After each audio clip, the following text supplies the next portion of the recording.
Hi guys, it's Sophie. So today I thought I would do a video around the Manbooker International 2018.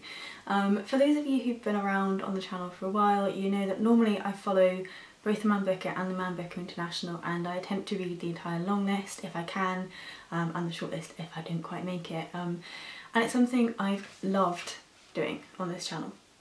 And it's something I have really missed being able to engage in because of Around the World. And I'm not about to announce I'm going to do it, but I have decided to pick up a few of the ones that I found particularly interesting, and I just thought I'd have a chat about them and why I chose them, and a little bit about my feelings around the prize this year. If you are looking for that more in-depth analysis of each book, Camille from Camille Reads is fantastic and does a very similar kind of feel of a thing to what I normally do. So if you're looking out for anything similar, that's what I would recommend. But as I say, I'm not doing reviews even on the ones I'm reading, I'm just reading them, and we'll chat about them at some stage I'm sure, but it's not a specific project like it normally is. The first one that I have is actually one I picked up without knowing that it was part of the Manbooker International, and that is The World Goes On by László Krasznahorkai. I've actually finished this one now, but I'm not going to chat too much about my feelings other than I think that this is straddling a line between philosophical essay and short story, and I don't feel as though that line was one that I welcomed. I found his short stories far more interesting than his philosophical musings, and it just kind of fell short of the mark for me. As I say, I'm not doing full in-depth reviews, but that was my feeling around this one, which is a bit of a shame because I loved The Last Wolf and was hoping for something a little bit more in that vein. But yeah, this is what it is. And the next one I picked up was Die, My Love by Ariana Harwicz, and this is a story of a woman who's kind of staying, I think, in a remote French countryside, and she is kind of thinking about womanhood and motherhood and her life, and starts to kind of unravel under the pressures that she's being put under. It's a short one, it's translated by Sarah Moses and Carolina Orfoot.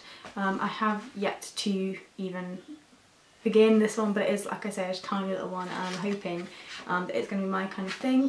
So we'll see. I will probably get to this one in the summer at some stage, you know, April, May, June, July, whatever, but I am looking forward to it. And the next one I have is The Dinner Guest by Gabriela and Ybarra. This one is about an uninvited guest who arrives at the dinner table and disappears people from family life. I'm really excited for this one. I just think it's going to be fab. We shall see. I've purposefully stayed away from any reviews or anything about any of them because that's the way I like to do it.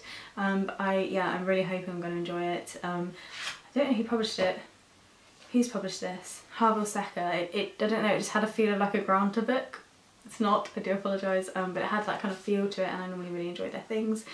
Yeah, and I think there is some themes around illness in here as well, like chronic illness or terminal illness, just from what little I haven't been able to avoid. So we'll see. Really want to get this one soon, maybe in April, if not then probably May. And the next one I have is one that was very kindly gifted to me by Keisha Ives, and that one is Frankenstein in Baghdad by Ahmed Saadawi.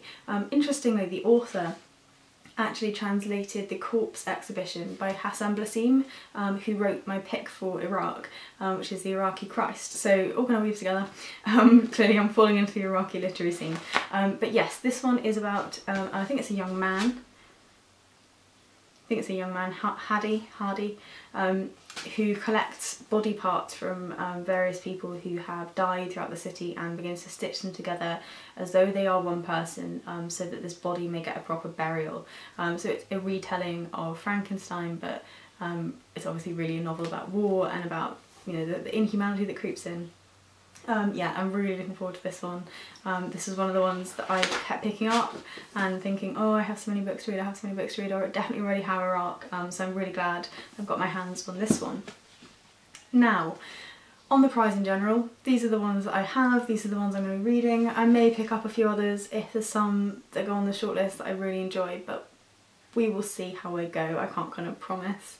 But I wanted just to have like a 5-minute, less than that I'm sure, conversation about the prize this year, because I think it's really interesting, and I'm a little bit sad I'm not taking part because the Manbooker International of the two is my favourite of the two prizes.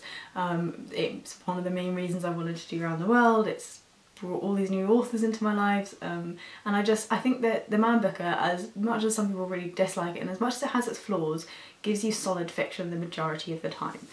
And the International's been a way for me to expand what I've been reading a little bit and look into different authors, and for that I'm very thankful for it existing and for it being a sort of such a big thing. But it does tend towards a particular kind of novel, the Manbooker, and I think for those of you who kind of engage with the prize and follow it, you'll know what I mean by that. And whilst these are still of a theme, there's something that's really interesting about this year's that's different and just frustrating. So there's this essence of fiction being written as almost documentary non-fiction, and a lot of the books that have been chosen for this long list have that feel to them. So of those, I think these two that would apply to. There's also one, oh my goodness, I can't remember what it's called, the French one, that is based on a true story, and I swear there are a couple others that are. If there are, I will be flashing up covers as we go. But it was just this kind of sense I had when I was looking through the long list and choosing which ones to like spoil myself with, was that this was something new, and this was something that felt almost like a theme within a theme. And yeah, I just think that's quite interesting and probably makes for a really good reading experience. I really enjoy fiction written like non-fiction. I think it's really one of my favourite subgenres. I don't know, I think because I love non-fiction so much and I like pretending it might be real. So yeah, I just think it's just really cool theme and thing to do. Yeah, so I'd be interested in any non-spoilery thoughts of these, spoilers of these if you want, but of these three, any non-spoilery feelings, do let me know in the comments down below. Let me know if you're following the prize, if you're reading along all of them. I'm a little bit jealous, I'm really jealous, but I am reading some really good stuff, so I need to temper my jealousness. Yeah, let me know what you're reading, if you are reading it, if you're reading the whole thing, let me know. Recommend other people who do good videos on Manbooker International. I don't know if Sophie Carlin's doing them this year, but she did some for the Manbooker last year that were really good. Yeah, all of the things, all of the Manbooker International related things, get excited, and I will see you guys soon in my next video. Bye!